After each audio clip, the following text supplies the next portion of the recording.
à la base, qui pensent que quand on écoute des soignants, on trouvera peut-être des recettes médicales et qui n'imposent pas, finalement, au détriment de la liberté de chacun et au serment d'Hippocrate, donc aux règles d'or qui ont été émises à ce moment-là, d'obliger les gens à prendre ce qui finalement peut être pernicieux, parce qu'on ne sait pas à 4 doses ou à 6 doses, ce que dans 8 ans, 6 ans, 10 ans, aura fait ce vaccin sur moi, sur vous, enfin sur les enfants aussi. Donc mettre un masque pour faire un footing, dresser des gosses comme ça, en les formatant d'emblée, alors que c'était l'esprit critique que voulait développer l'éducation nationale. Et puis au-delà de ça, quand on va et qu'on s'engage à défendre les citoyens, ben, on les défend et on porte des mesures qui ont un sens, et le sens c'est le bien commun. On en a tous conscience. Les problèmes dans la société, on est réveillés, nous. Et donc on ne voudrait pas que ces gens-là décident qu'on doit s'endormir, rester seul, isolé, avoir peur, et toujours avec le même leitmotiv, c'est pour votre bien, faites-nous confiance. Non, non, non. La politique, c'est ça. C'est moi, je parle, et vous, vous décidez.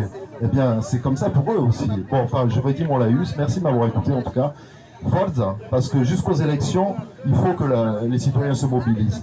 Et après, on verra bien. Mais en tout cas, il faut leur montrer, quel que soit votre bord politique, hein, je suis sûr qu'on n'est pas du même avis, hein, mais c'est pas grave. C'est pas ça, c'est la différence de chacun qui fait la richesse d'une population et d'un pays. Et donc, si le drapeau français a un sens, il y a 3 couleurs. C'est du rouge. Eh oui, le rouge, c'est la révolution, c'est peut-être la commune. Il y a du bleu aussi, c'est peut-être un autre ordre. Mais il y a 3 couleurs, c'est liberté, égalité, fraternité. C'est dans le sang. Nos aînés se sont battus pour nos droits. Donc nous, on doit relever ce défi, au minimum, à minima. Et le faisant pour nous, on le fait pour tous. Et on sait très bien qu'on ne le fait pas que pour nous, on le fait pour chacun d'entre nous, cette bienveillance, et pour nos enfants. Donc on ne peut pas stigmatiser une population jeune et en bonne santé qui n'est pas malade, d'être coupable de tous les maux de la société. Non, non, non. Il s'agit du droit du travail, il s'agit de ne pas enlever le droit de travailler aux gens, il s'agit de ne pas les condamner à des peines ou à des sanctions, alors même qu'ils sont coupables de rien, ils sont justes, ils font leur devoir de citoyen. On fait notre devoir de citoyen. Être citoyen, c'est ça. Depuis la Grèce antique, c'est ça. Et ceux qui nous représentent doivent respecter les engagements qu'ils prennent devant vous. Donc celui qui veut être élu, là, le prochain roi de France ou la prochaine reine de France, elle a intérêt à s'expliquer clairement sur ce qu'elle veut et elle ne veut pas. Et donc nous, on doit leur demander des comptes et des programmes. Donc le RIC, ben, c'est pas perdu aux oubliettes. Les gens qui ont demandé le RIC il y a 2 ans, dont je faisais partie, dont tous on a fait partie, eh ben, on avait raison. Parce que c'est le seul contrôle qu'on a et qu'on aurait collectivement, en étant tous divergents ou en étant tous au moins différents. Parce que divergents, on l'est pas. Quand on parle de bien commun, il n'y a pas beaucoup de divergences, croyez-moi. Vous le savez très bien, entre un noir, un blanc, une femme, un homme, un gosse, un vieux, les intérêts sont communs à 90%, voire 99%, en grande partie. Donc les gens n'ont pas à avoir peur de ceux qui ne sont pas vaccinés. Parce que ceux qui ne sont pas vaccinés et qui refusent ça, c'est leur droit.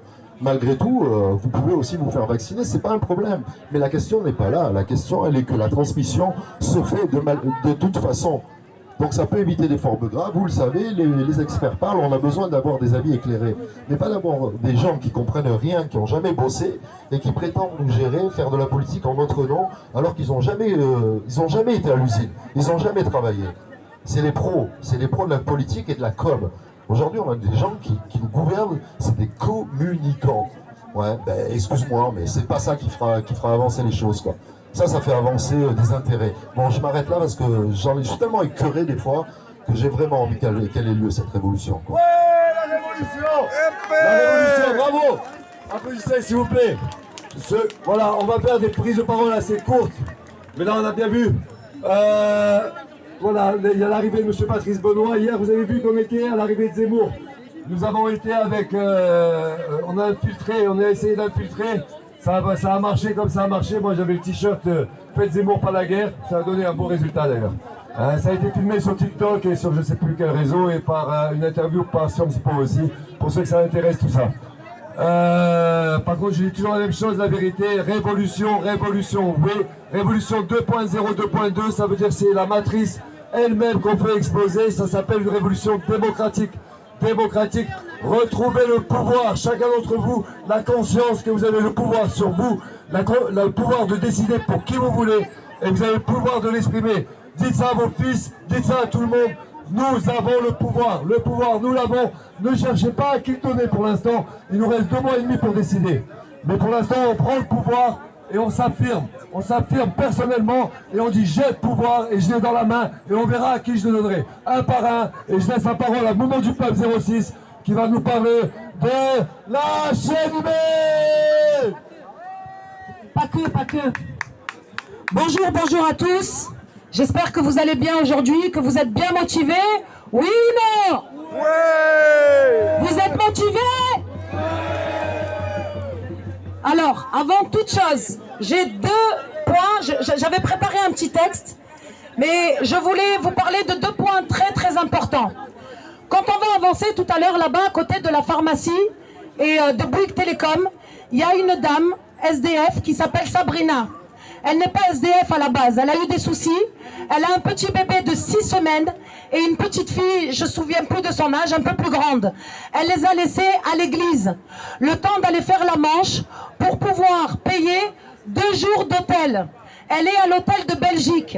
L'hôtel de Belgique, ce monsieur lui a gardé ses affaires en attendant qu'elle puisse se débrouiller. On peut l'aider à payer 2 nuits d'hôtel, le temps que sa maman vienne en voiture la chercher. Voilà, c'est 52 € la nuit parce qu'elle a un chien avec elle et qu'on n'accepte pas les chiens partout. C'était une petite parenthèse.